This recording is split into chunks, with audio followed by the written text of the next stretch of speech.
Olá, tudo bem? Está começando mais uma edição do Agora Agro e você vai ver a partir de agora.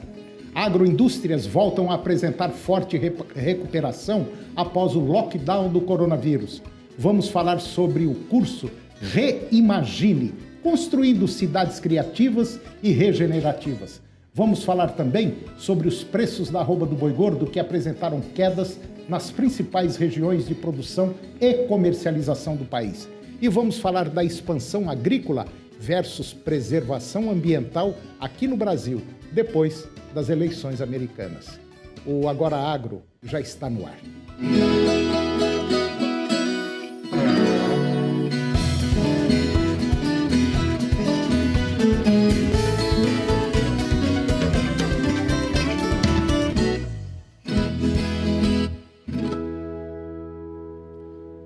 De acordo com o Índice de Produção Agroindustrial, que é o PIN-Agro, calculado pelo Centro de Estudos em Agronegócios da Fundação Getúlio Vargas, o mês de setembro contabilizou números positivos após ser observado consideráveis quedas, principalmente durante o período de maior intensidade da pandemia. Agroindústrias voltam a apresentar uma forte recuperação. O indicador da Fundação Getúlio Vargas, o FGV Agro, subiu 7,2% em setembro, ante o mesmo mês do ano passado. Na somativa do nono mês do ano, o indicador registrou uma variação positiva de 7,2% na comparação interanual. O salto, o maior para o mês de setembro, desde o início da série histórica, quando começou em 2003, foi impulsionado pelo segmento de alimentos e bebidas, cujo avanço foi de 11,6%. E dentro desse cenário, só a produção de alimentos de origem animal cresceu 4,4%. Contudo, mesmo com a forte recuperação, o indicador encerrou os 9 primeiros meses do ano em queda de 2,5%, isso no geral. Com os resultados do mês de setembro, a Fundação Getúlio Vargas passou a prever que o resultado anual do Índice de Produção Agroindustrial brasileira vai ficar entre uma queda de 2,5% e um aumento de 0,6%. O segmento de alimentos e bebidas deverá registrar alta de 3 a 4,7%, enquanto para a área de produtos não alimentícios é esperada uma variação negativa de 3,7% a 8,7%. E agora eu vou conversar com Guido Juliano Martins de Araújo. O Guido, ele é agrônomo, é diretor do Instituto Saga das Águas e nós vamos falar de um tema interessante. Nós vamos falar da expansão agrícola versus preservação ambiental aqui no Brasil depois das eleições americanas. Guido Juliano, mais uma vez, obrigado pela sua presença aqui no nosso programa para falar de um tema interessante. E parece que, de maneira geral, o brasileiro não está somando muito com a paçoca, mas poderemos ter algumas retaliações se o Biden realmente, que com certeza absoluta, ganhar as eleições americanas, né, Guido? Já está batido o martelo, né? Exatamente. Só falta a confirmação oficial, mas o próximo presidente dos Estados Unidos será Joe Biden. Mas eu vejo os democratas, partido de Biden, eles são muito radicais? Exatamente, radicais com relação ao meio ambiente. E vendo esta boiada passar, quer dizer, o nosso meio ambiente está sendo atacado nos mais variados biomas, no Pantanal, no Cerrado Brasileiro, no bioma amazônico e assim por diante. Esses 3 biomas estão sofrendo muito. Estados Unidos irá pressionar o governo brasileiro para que pelo menos se atenue estes ataques aos biomas, porque nós sabemos que estes biomas, principalmente o bioma amazônico, ele é muito importante para o planeta. Então é uma situação delicada e será mais uma ferramenta que o governo americano vai usar para pressionar o Brasil para que endireite as questões ambientais na questão da preservação e também da restauração ambiental. Ô Guido, apesar da Amazônia ser um bioma importante para o planeta, no que diz respeito ao meio ambiente, ela também é um bioma que garante, vamos dizer assim, sustentabilidade química, física e biológica. Ou seja, é tudo aquilo que tem debaixo da árvore, né? Exatamente. Aí já é um outro departamento, né, Guido? Exatamente. A Amazônia, ela é muito importante por conta da sua biodiversidade e também por conta do subsolo amazônico, né? Amazônico. A maior reserva de água do mundo está na bacia amazônica. É uma quantidade imensa de água. E entre esta água e as árvores, nós temos minérios valiosíssimos. Mas o que é mais importante na Amazônia é a riqueza da sua biodiversidade. Que nós apenas estamos estudando alguns princípios ativos de plantas que podem se transformar em fármacos assim que as pesquisas forem incentivadas, né? E nós temos, Antônio, a questão do Cerrado brasileiro, que hoje é um grande produtor de alimentos no mundo, em que morrem uma quantidade imensa de pessoas, morrem de fome. 12 milhões de pessoas morrem por ano de fome. Isso é bastante preocupante. E no Brasil, nesse momento, o Brasil tem 15 milhões de famintos num país que é considerado o celeiro do mundo. Evidentemente, por conta da má concentração, quer dizer, a concentração de renda e a má distribuição desta renda. Porém, nós temos que equacionar isso. O brasileiro não pode passar fome diante de uma produção agrícola muito grande. Somos o celeiro, né? Quando a gente fala em meio ambiente, e a gente fala assim, como o Guido acabou de falar agora, morrem no mundo 12 milhões de pessoas, morrem de fome, falta de comida, boia. Sabe o que significa 12 milhões de pessoas que morrem por ano? 40 Boeings carregados de pessoas. Ou seja, caem no mundo 40 Boeings por ano de pessoas. O equivalente a 40 Boeings, ou seja, 300 pessoas em cada avião. Quando cai um avião no mundo, é um estardalhaço, né, Guido? Exatamente. Agora, está morrendo de fome 40 Boeings, 40 mil Boeings carregados de pessoas. E ninguém fala nada. Antônio, exatamente. E nós nos preocupamos porque nós temos que produzir grãos, mas nós temos que olhar a questão da preservação ambiental.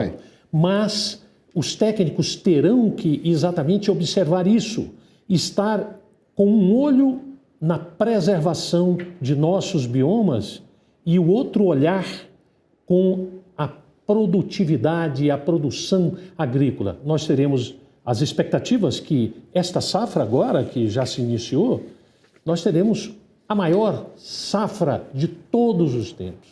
Então, a preocupação é aumentada por conta que esta agricultura de larga escala, em que você usa fertilizantes químicos, pesticidas e sementes transgênicas, mas não tem como. Para se produzir em larga escala, não existe outra maneira. Nós teremos produtos com este viés da produção de larga escala, com resíduos de pesticidas agrícolas, mas nós também temos a alternativa de se produzir alimentos orgânicos na agroecologia. Saída tem, né, Guido? Saída tem, e nós podemos praticar tudo isso. Saída tem, basta querer. Guido, mais uma vez, obrigado pela sua presença aqui no nosso programa, com temas sempre excelentes, e até a próxima. Até a próxima. Muito obrigado, Guido. Disponha. E depois do intervalo, nós vamos falar sobre os preços da arroba do boi gordo, que apresentaram quedas nas principais regiões produtoras do país. E vamos falar também sobre o curso Reimagine, construindo cidades criativas e regenerativas. O Agora Agro volta já já, é um minuto só.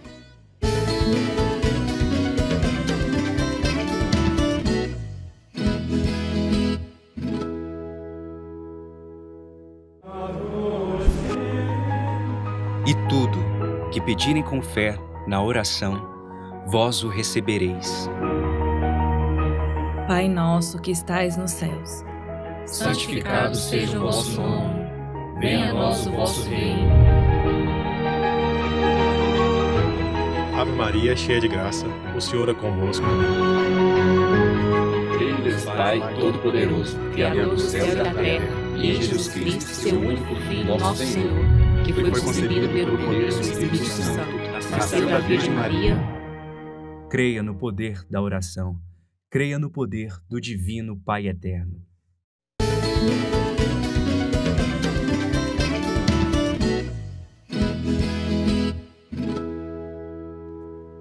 Os preços da arroba do boi gordo apresentaram queda agora na última sexta-feira nas principais regiões de produção e comercialização do país.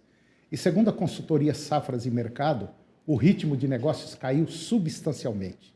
A indústria frigorífica optou por retomar as negociações em diversos estados com preços, vamos dizer, mais baixos. E a consequência dessa estratégia está na retração do volume ofertado. As escalas de abate, no geral, estão encurtadas neste momento.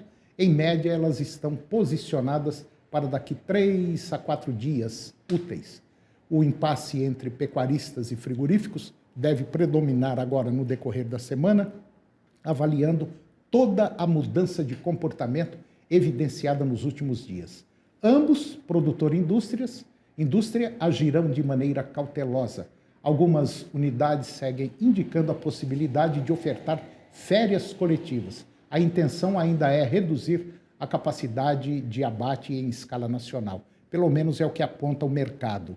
Em linhas gerais, mesmo com o agressivo movimento de alta dos preços da carne, não houve repasse necessário, vamos dizer assim, para mitigar o efeito dos avanços do preço do boi gordo, fazendo com que muitos frigoríficos passassem a operar com margens negativas. Resta agora saber como o pecuarista vai assimilar essa mudança de comportamento. A oferta vai permanecer restrita daqui até o final do ano, avaliando que há grande dependência da oferta de animais confinados, uma vez que a estiagem prolongada vai atrasar a entrada de animais de safra. E agora eu vou conversar com Rafael Martins Santana. O Rafael é bacharel em Ciências Sociais, mestre em Antropologia e pós-graduado em Marketing Digital. E nós vamos falar de um tema de mudança, tema que vai mudar muita coisa, pelo menos essa é a ideia. Nós vamos falar sobre um curso denominado de Reimagine, ou seja, construindo cidades criativas e regenerativas. Rafael Martins Santana, muito obrigado pela sua presença no nosso programa, um programa exclusivamente de agro, mas para falar sobre mudança, porque o agro também está mudando e tudo está mudando, e por incrível que pareça, de forma rápida. Rafael, um curso sobre construindo cidades criativas e regenerativas. As nossas cidades, modelo muito antigo, né? Arcaico. É isso? Boa tarde, Boa tudo tarde, bem? tudo É bom? um prazer estar aqui com vocês. Sim, esse é um curso promovido pela Criatividade Viral, uma empresa de inovação com foco em conteúdo e educação, né, para profissionais e empreendedores criativos. E vai ser realizado por mim e pelo Décio Coutinho, que é um especialista também nessa temática. E as nossas cidades, principalmente em períodos de grande mudança e de crise, elas precisam de buscar novas alternativas para pensar em possibilidades e soluções e como construir, né, respostas para os problemas que acontecem a todo momento. Então, a nossa imaginação e a criatividade sempre é importante e é isso que a gente quer compartilhar no curso, né? Destacando como a criatividade tem sido utilizada como recurso extremamente relevante para construir essas soluções, novos modelos de cidade, inclusive mais regenerativas. Pois é, quando a gente fala em mudança, eu me lembro exatamente bem, não é que eu seja velha, é que eu estudo muito, quando foram construir Brasília, e Brasília vai ser uma cidade diferente, totalmente diferente, e realmente é diferente. E foi diferente. E é diferente até hoje. Pena que em volta dela o modelo não acompanhou Brasília. Mas o modelo de Brasília, eu me lembro quando foi colocado em pauta, que foi mostrado, mas esse cara é louco, esse cara, pelo amor de Deus, uma rua assim, a outra assim, não tem esquina Brasília. Então, realmente, na época, chocou. E o que vocês estão fazendo agora é justamente uma repaginação de cidades. Hoje, por exemplo, qualquer capital, qualquer uma que você pega, com exceção de Brasília, que não pode mexer lá dentro, mas qualquer uma que você tem que fazer qualquer mudança dentro da cidade, é uma loucura. É basicamente impossível. E a proposta do curso é a gente trabalhar novos modelos de estratégia, de pensamento, modelos mentais sobre a cidade, né? Então, quando a gente pensa sobre a cidade de Brasília, Goiânia, uma cidade interior, a gente observa que quem constrói a cidade são os atores políticos, mas também, principalmente, a população.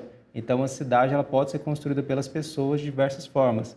Então, existem iniciativas que a gente pode desenvolver, mesmo às vezes tendo alguns conflitos, né, que indicam uma tendência, outra para a cidade, mas a gente pode construir soluções, seja para bairros, para comunidades, ou para próprias empresas, instituições, trabalhando com essa mentalidade e com práticas criativas e regenerativas, com a nova mentalidade de um novo modelo de cidade. E a cidade criativa e regenerativa valoriza muito a criatividade, a imaginação e a capacidade, né, de construir soluções para os problemas do dia a dia. Isso significa dizer que esse curso não é exclusivamente voltado para engenheiro ou para arquiteto. Ele é voltado para basicamente todo mundo e principalmente a classe política, que tem que conhecer um pouquinho, porque o que nós vemos aí de loteamento sendo aberto e às vezes até sem critérios nenhum, e principalmente loteamentos invadindo até áreas ambientais, né? Que é basicamente um crime isso aí, né? Sim, sim. Para o público em geral, principalmente pessoas que querem encontrar estratégias para o desenvolvimento de novos modelos de práticas sociais, de economia e também de sociedade. Então, os políticos também são atores importantes dentro desse contexto da construção das cidades, né? Porque eles ajudam nessas decisões mais estratégicas. E é importante, sim, a gente falar sobre diversos tipos de iniciativa que a gente pode fazer para construir ambientes melhores para todos vivermos. Inclusive, estratégias que permitem uma melhor coexistência, né, das pessoas, uma melhor forma de convivência entre todos nós. Bom, se você que está nos acompanhando quiser fazer esse curso, você pode ligar para o telefone 62 982 23 4703. Tem também o Instagram, que é @criatividadeviral, e tem também o e-mail, que é viralcriatividade@gmail.com.